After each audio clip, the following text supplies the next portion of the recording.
ጤና ይስጥልኝ የተከበራችሁ አድማጭ ተመልካቾቻችን፣ እንደምን አረፈዳችሁ፣ እንደምን ዋላችሁ። ከመረብ ሚዲያም አርዕስተ ዜናውን በማስቀደም ዕለታዊ መረጃዎችን የምናሰማችሁ ይሆናል። በቅድሚያም በወግዲና በከላላ ግንባሮች ራሱን ጥምር ጦር ብሎ በሚጠራው የአገዛዙ ሰራዊት ላይ በተወሰደ መብረቃዊ እርምጃም አንድ የሻለቃ አዛዥን ጨምሮ 39 ወታደሮች መደምሰሳቸው ታወቀ። የአገዛዙ ጦር በተሽመረመረበት በዚህ ተጋድሎ 25 የነፍስ ወከፍ ክላሽንኮቭ መሳሪያዎች በፋኖ ሲማረኩ፣ በተጨማሪም ወሳኝ ወታደራዊ ስፍራዎች በቁጥጥር ስር ውሏል።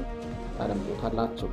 በሌላኛው መረጃችን የዋክሹም ብርጌድ አናብስቶች በዝቋላ ወረዳ ልዩ ስሙ ቃው ማርያም በተባለ ቦታ ሰፍሮ በነበረው የአገዛዙ ሚሊሻ ኃይል ላይ በወሰዱት መብረቃዊ እርምጃም 18 ወታደሮች ሲደመሰሱ 15 ወታደሮች ደግሞ እጅ ከፈንጅ መያዛቸው ታውቋል።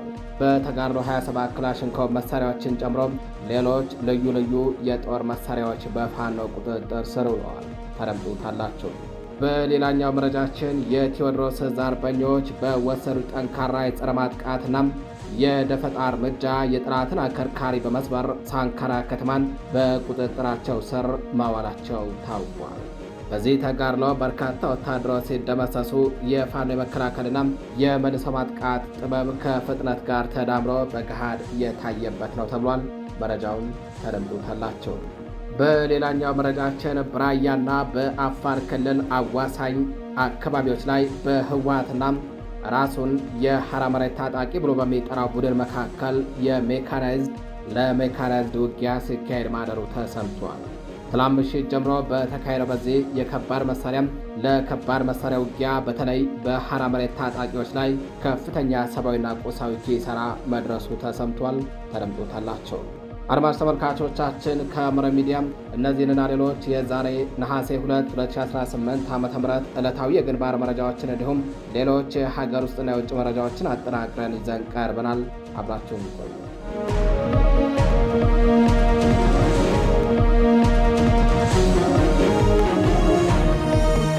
ወደ ቀዳሚው መረጃችን እናልፋለን።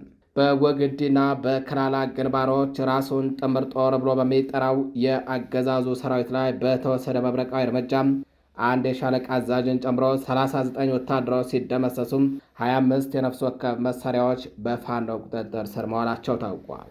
በአማራ ፋኖ ብሔራዊ ንቅናቄ ምኒልክ ዕዝ 15ኛ ኮር ስር የሚገኙት የ152ኛና የ153ኛ ክፍለ ጦር አርበኞች ትናንት ነሐሴ 1 2018 ዓ.ም በወግዲ ግንባር ለሚ አካባቢ ላይ እንዲሁም በከላላ ግንባር ቲርቲራ አካባቢ እስከ ምሽት ባደረጉት ተጋድሎም ራሱን ጥምር ጦር ብሎ በሚጠራው የአገዛዙ ሰራዊት ላይ ከባድ እርምጃ ወስደው አከርካሪውን ሰብረው አንጸባራቂ ድል ተቀዳጅተዋል። ትናንት ከረፋድ ጀምሮ እስከ ምሽት በተካሄደው በዚህ ተጋድሎ በርካታ የጠላት ወታደሮች ተቆርጠውና መውጫ ማምለጫ አጥተው ከባድ ኪሳራን ተከናንበዋል። የጠላት ጦር በተሽመረመረበትና የፋኖ አስደናቂ የማጥቃት አቅም በታየበት በዚህ ውጊያም ወሳኝ ወታደራዊ ስፍራዎችን በፋኖ ቁጥጥር ስር ገብተዋል። በወግዲ ለሚ አካባቢና በከላላ ቲርቲራ አካባቢ በተደረገው በዚህ ውጤታማ ተጋድሎም በ11ኛ ዕዝ 87ኛ ክፍለ ጦር የአንደኛ ሬጅመንት አዛዥ ሻለቃ ጥላውንን ጨምሮም 39 ያገዛዙ ወታደሮች ሙሉ በሙሉ ሲደመሰሱ፣ ሌሎች ቁጥራቸው በውል ያልታወቀ ወታደሮች ደግሞ በጽኑ መቁሰላቸው ነው የተረጋገጠው። ግለቱን እንደጠበቀ በፋኖ የበላይነት እየተመራ አድማሱን አስፍቶ እስከ ምሽት ቀጥሎ በነበረው በዚህ በሁለት ግንባሮች በተደረገው ውጊያም 25 የነፍስ ወከፍ ክላሽንኮቭ መሳሪያዎች፣ 2 የብሬን ሸንሸል፣ በውል ተቆጥሮ ያላለቀ በርካታ የዶሽቃና የብሬን እንዲሁም የክላሽ ተተኳሽ በፋኖ ቁጥጥር ስር ውሏል። በተጋድሎው 2 የበታች አመራሮችን ጨምሮ ከ5 በላይ ወታደሮች ከነሙሉ ትጥቃቸው እጅ ከፈንጅ በቁጥጥር ስር ውለዋል። በወግዲና አቃስታ የሚገኙ የጤና ኬላዎች በውጊያው የቆሰሉ ወታደሮችን በማስተናገድ የተጨናነቁ ሲሆን ከጤና ተቋማቱ አቅም በላይ የሆኑ በርካታ ወታደሮች ኮምቦልቻ ወደሚገኘው የሰሜን ምስራቅ ዕዝ ደረጃ 3 ሆስፒታል መወሰዳቸው ነው የታወቀው።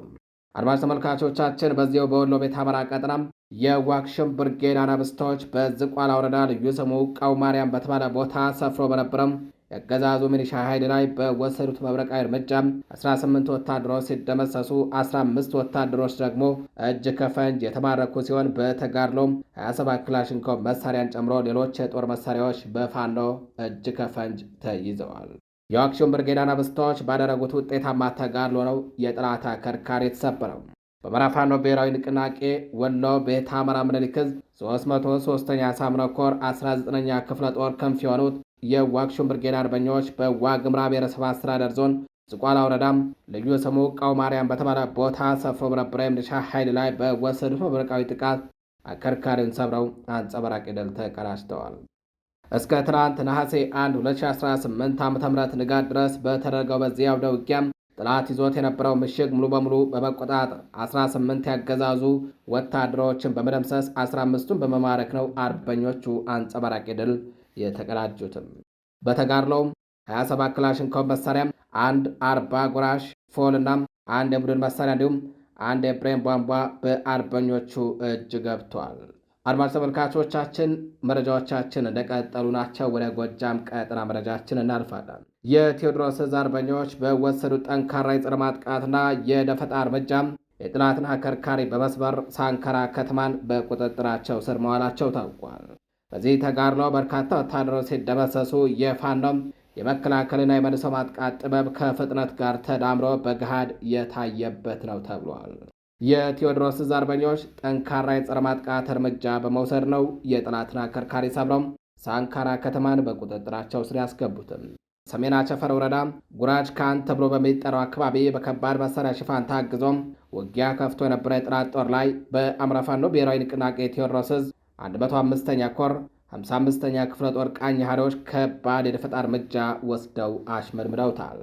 በዚህ ጥቃት ክፉኛ የተመታው የጠላት ኃይል ተጨማሪ በማስገባት አሁንም በድጋሚ ማጥቃት ለማድረግ የሞከረ ቢሆንም ነገር ግን አርበኞቹ በወሰዱት ሊመከት የማይችል ከባድ የመከላከልና የመልሶ ማጥቃት እርምጃ ጠላት እቅዱ ከሽፎበት ተሽመድምዶም ለመሸሽ ተገደዋል።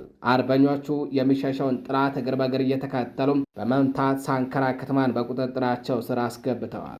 በዚህ ተጋድሎ በርካታ የጠላት ወታደሮች ሲደመሰሱ፣ ቀሪው የጠላት ኃይል ደግሞ ሙትና ቁስለኛውን እያዝረከረከም ወደ ሊበን ከተማ አቅጣጫ መፈርጠጡ ነው የታወቀው።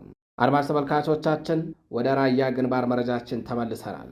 በራያና በአፋር አዋሳኝ ሚልኪ ቶንሳ በተባለ አካባቢ በህወሓት ኃይሎችና ራሱን የሐራ መሬት ታጣቂ ብሎ በሚጠራው ቡድን መካከል የሜካናይዝድ ለሜካናይዝድ ውጊያ ሲካሄድ ማደሩ ታውቋል።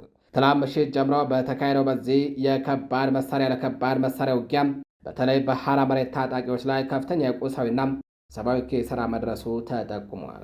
ውጊያው የተካሄደው በህወሓት ኃይሎችና በነ አቶ ጻድቃን ወልደ ተንሳይና ጌታቸው ረዳ አዛዥነት የተመሰረተውና የሚመራው ራሱን የሐራ መሬት ታጣቂ እያለ በሚጠራው ቡድን መካከል ነው።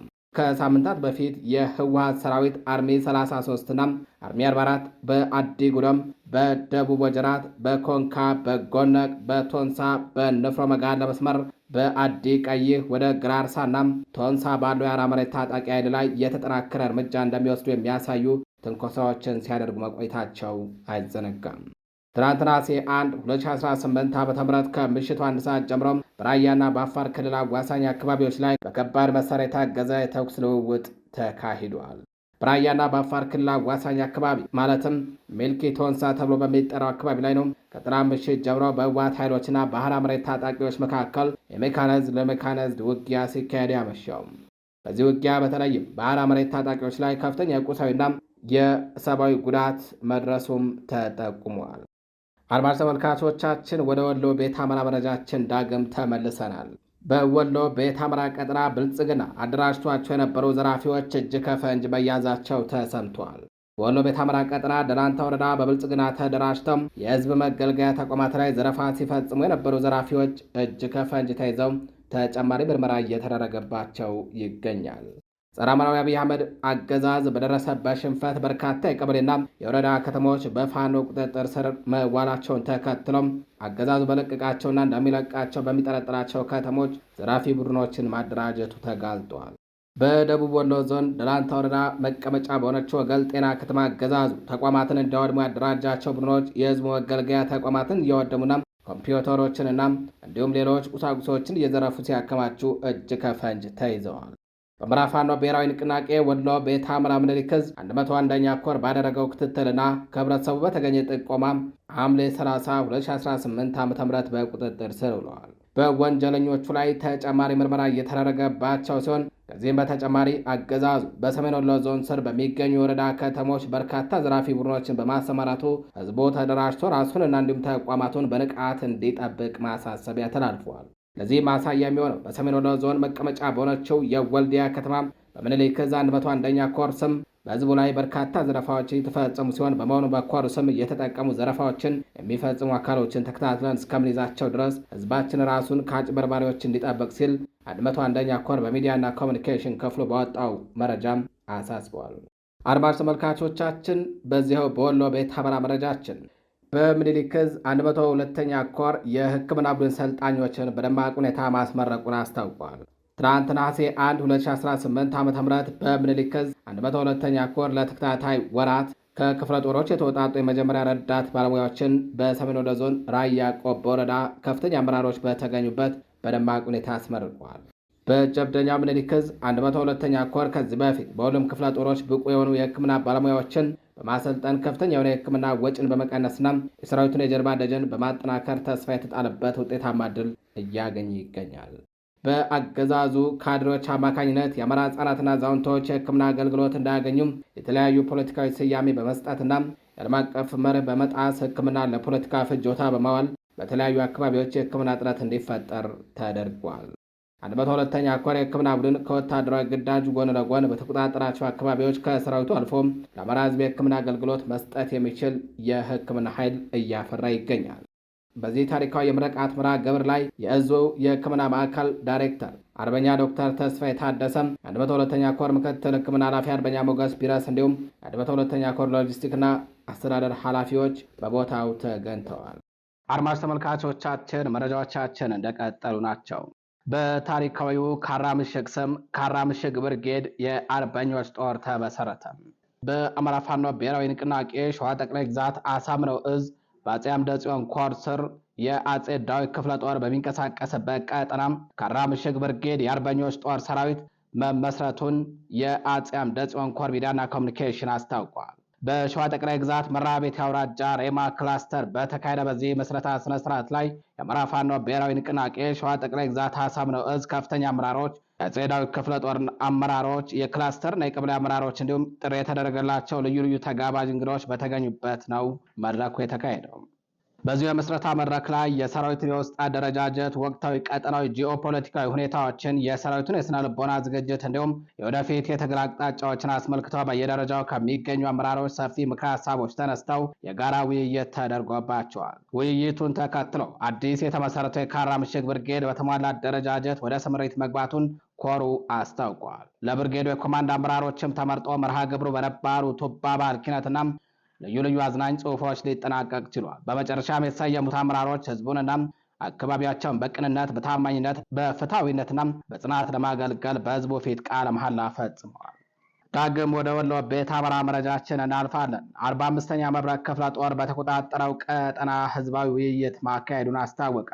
በአማራ ፋኖ ብሔራዊ ንቅናቄ ወሎ ቤተ አማራ ምኒልክ ዕዝ 105ኛ ኮር 45ኛ ክፍለ ጦር በተቆጣጠረው ጎረንጅ ቀጠና ላይ ታላቅ ህዝባዊ መድረክ አካሂዷል። በመድረኩ ላይ ከፍተኛ ዕዝ የኮርና የክፍለ ጦር ከፍተኛ አመራሮች ተገኝተዋል።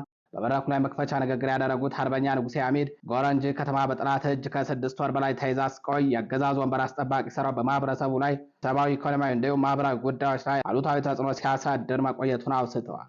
በመቀጠልም የመብረቅ አናብስቶች ከተማዋን ለመቆጣጠር በጠላት ምሽግ ላይ ተደጋጋሚ የማጥቃት ውጊያ በመክፈት ከተማዋን ነፃ ማውጣታቸውም ተገልጿል። የተከበራችሁ አድማጭ ተመልካቾቻችን መረጃዎቻችን እንደቀጠሉ ናቸው። ወደ ጎረቤት ሀገር መረጃችን እናልፋለን። የፈጥኖ ደራሹ ኃይል አሁንም ኢትዮጵያ ውስጥ ወታደራዊ ካምፕ አለው ሲሉ የኩምሩክ ግዛት ዋና አስተዳዳሪ ተናገሩ።